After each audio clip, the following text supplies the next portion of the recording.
To the first ever Banks, and I am your host.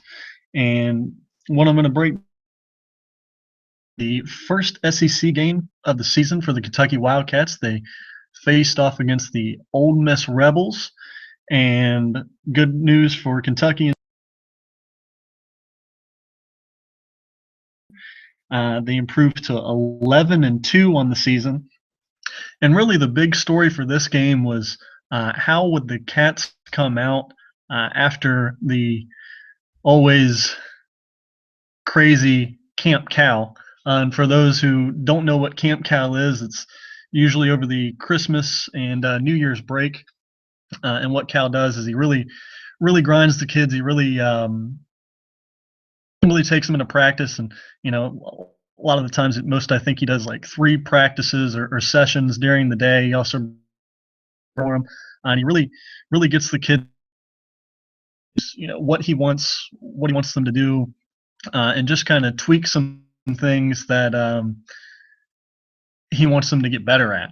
And it's always interesting to see what happens. And I think you could see a clear between what I would just kind of put as BCC and then ACC. No, not that ACC. It's the before Camp Cow.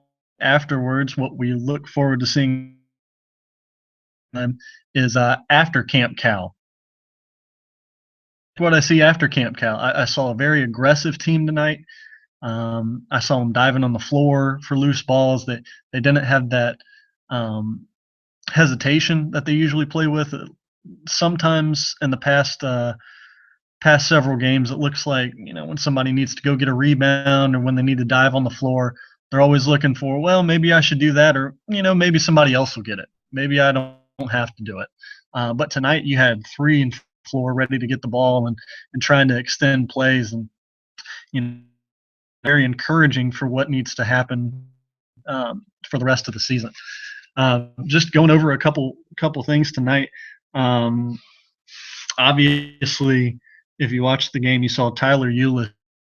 He had 20 points. He did have a double double. He had 10 assists, and then he also threw in about 6 steals. So he had a pretty impressive game. He also had some assistance. Obviously, he threw a couple lobs to Marcus Lee. Marcus Lee finished with 13 and 8. Alex Poitras continued to be a beast down low. Didn't have a huge game as far as points go. I think he had 6 points, but he did have 9 rebounds, and that was pretty impressive for him. I think one of the biggest I saw was Scalabissiere, and what Scal did was he came in um, and he actually got after it. I think he only finished with 3 rebounds, but what was impressive to me was he was actually aggressive and got after the ball. Ripped it from a couple guys and went up, asserted himself, and you could see the difference. He wasn't just fading away, doing all that stuff. He was really going after the basket, and that really impressed. You also had Jamal Murray come in, hit his usual threes. He wasn't shooting great, but the percentage we'll live with as long as the points go up. And he had 18 points, and that really helped push them to victory. As far as Ole Miss, we knew it was going to be the Stephon Moody show, and that's really all it was. He finished with 23, and you knew he was going to hit some bombs, but really good job of staying on him. It's really easy to kind of get down on yourself when he hits long shots in your face, but Tyler Eulis really pestered him and got into him, made him uncomfortable. And it really wasn't just him; it was some of the bigs hedging out and bothering him, just kind of getting the hand up and kind of making it difficult for him to go right into his shot.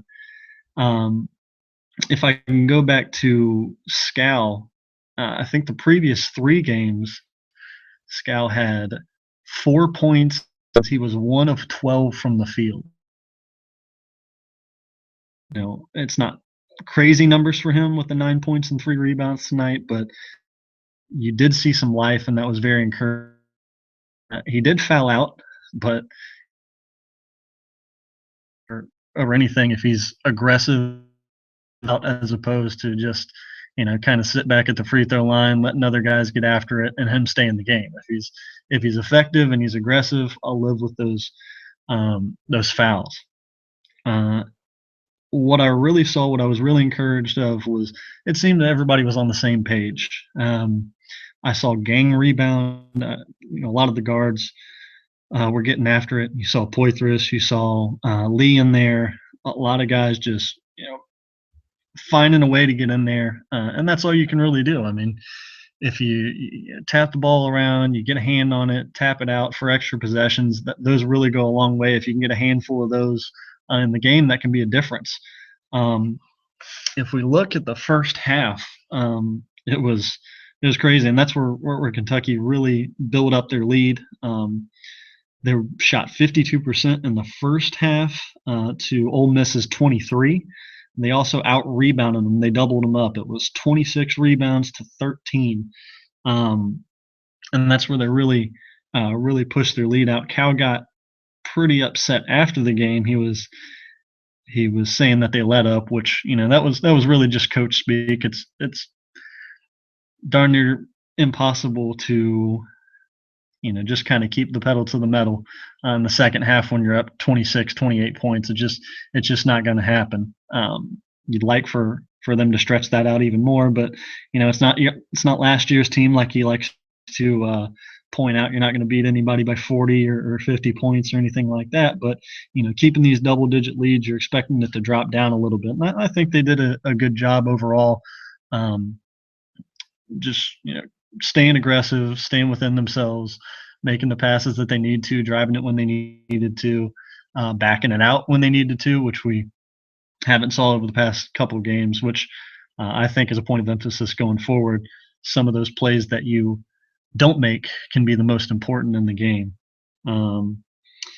One other thing I thought was very important was they got the bigs in foul trouble. They stayed aggressive. I think Perez and Zaire, they were in foul trouble. I think they had 3 each in the first half, and that really made Andy Kennedy go down the bench, look for some size to get in there, because Poitras and Scal and Lee were really crashing the boards. You had the guards coming out there, so the collective effort, I think, really forced him to look for something like that. So the ball movement I thought was great. They really swung it around, got what they wanted. Not as much taking it down like we saw in Louisville. You saw a lot of taking it down to within 3 to 5 seconds of the shot clock, and then them hoisting them up from deep. I thought they did a very good job of just pushing it down, driving. I think Briscoe was a big key in the game.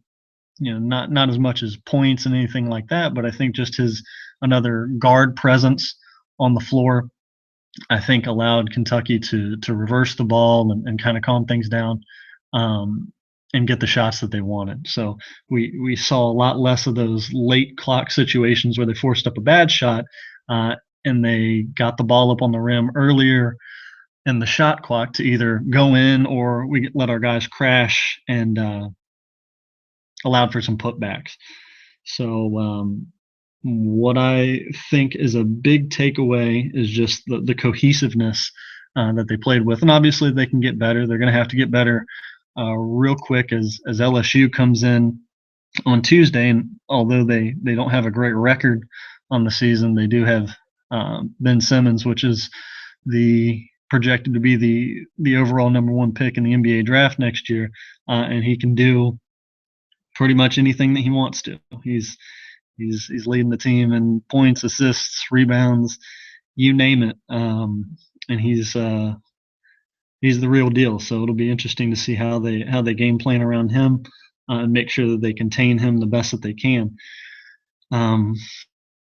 Things that I saw tonight was Dominique Hawkins going down, and that looked like a bad injury. I don't know if it was his knee. It looked like he was grabbing his ankle there. I don't know if it's broken. I hope not, or I don't know what kind of ligament damage is done. But he wasn't putting any pressure on that as he left the floor. He had the big guys kind of lift him up so he didn't have to put any pressure on there. So hopefully everything turns out to be okay with him. But we will see. If not, you know, you never want to see that happen. But I guess the silver lining would be you have some guys like Matthews, Mulder. Maybe if Cal wants to slide the other guards in there, he can go a little bit bigger down the line. So it'll be interesting to see how he affects that. And you really feel bad for Hawkins because this was one of his years to really show what he can do. And boy, did he come up big in the Louisville game, and you wanted to see that progression. So fingers crossed for him. You don't want to see him out for the year or anything like that. But I have faith that the Kentucky players will kind of rally around that and push through and see what they can do from that. So that was really the recap that I had for you. I'm happy that you joined me for the first ever Bank on It podcast. I am your host, Matt Banks, and I look forward to talking some more UK hoops with you in the future.